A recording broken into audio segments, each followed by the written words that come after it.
Allez, salut à tous les amis. Donc aujourd'hui nous sommes le 10 juillet, enfin nous sommes lundi.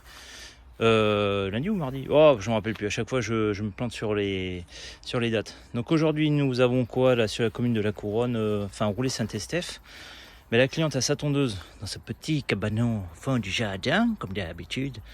Et en fait vous pouvez voir quelque chose qui peut vous donner un indice comme quoi il y a un nid. Vous voyez ça? Regardez, de loin on le voit. Petit calfeutrage ici, ça c'est typique du frelon européen. Voilà. Donc là j'ai un Gugus qui me dit bonjour, hein. Un Gustave, les Gustaves. Et la cliente en fait quand elle a ouvert la porte, elle m'a dit j'ai eu de la chance de ne pas me faire piquer. Donc elle m'a dit le nid juste derrière la porte. On va ouvrir tout doucement. Voilà, il faut être souple, il faut être très. Alors, regardez les copains où ils sont. Regardez. Alors la particularité du nid de frelon européen, tout simplement, donc là c'est pas un gros nid, hein, un gros nid, mais bon bien assez pour se faire piquer, c'est que regardez, on va s'avancer tout doucement, on va aller regarder travailler, regardez ça. Donc le frelon européen en fait, il ferme le nid sur les côtés, mais il laisse le nid complètement ouvert dessous, donc on appelle ça la zone de décharge. Et du coup, le Vespa crabeau, ou le Vespa crado, parce qu'il est dégueulasse, regardez, il fait ça partout. Il fait ses déjections par terre. Donc quand c'est un gros nid, je vous dis pas comment ça sent bon quoi. Donc là, bien évidemment, bon je vous laisse regarder et admirer. Hein. Donc on peut voir la reine. Hein. De toute façon, la reine reste dans le nid. Elle a la couronne. Voilà.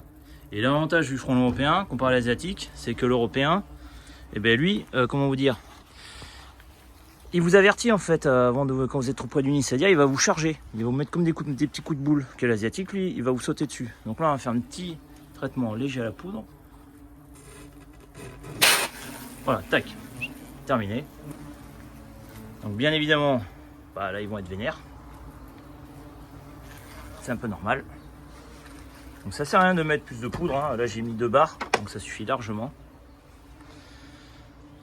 Là les frelons, bien évidemment, sont un peu agacés. Hein.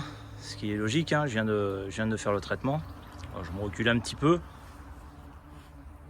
un peu de distance. Donc ce qu'on va faire, c'est que je vais refermer un peu la porte comme c'était tout à l'heure, car comme je vous le dis assez souvent, les frelons asiatiques comme l'européen, ils ont une mémoire photo. Et on va leur mettre tout à l'identique, comme ça tous les autres frelons là qui sont tout jaunes, vous allez me dire ah ouais mais eux ils sont pas morts.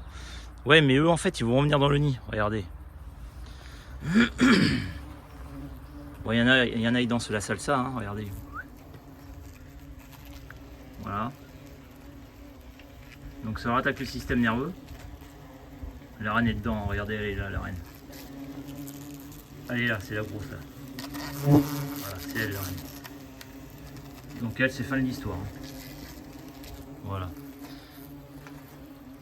Donc là tout le monde va se contaminer au nid et fin du bal pour eux. Allez, soyez prudents, les cabanons c'est un classique, mais quand vous voyez ça au-dessus d'une porte, un genre de papier qui vous calfeutre partout, c'est un nid de frelon européen qui est derrière cette porte. Donc soyez prudents et observez. Allez, à très bientôt les amis pour de nouvelles aventures.